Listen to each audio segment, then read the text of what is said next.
બનાસકાંઠામાં પસાર થતા નેશનલ હાઈવે 27 ઉપર પડેલ ખાડાને પૂરવા માટે માંગ કરાઈ રહી છે।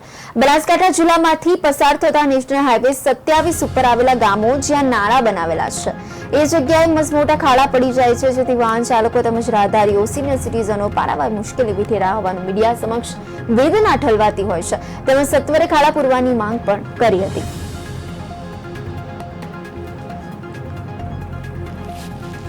ચોમાસાની અંદર જે ખાડા પડ્યા છે એ 2 ફૂટ 2.5 ફૂટ પાણી ભરાયેલું રહે છે। સિનિયર સિટીઝનો ગાડી લઈને જે આંચકો મારે છે એનાથી કેરડાના પણ નુકસાનો જઈ રહ્યા છે। આ હાઈવે ઓથોરિટીવાળા કોઈ પણ પ્રકારની જે 24 કલાકની અંદર આ ચોમાસાની અંદર જે કામગીરી પૂરી કરવાની હોય અને કોઈ ધ્યાન લેતું નહીં।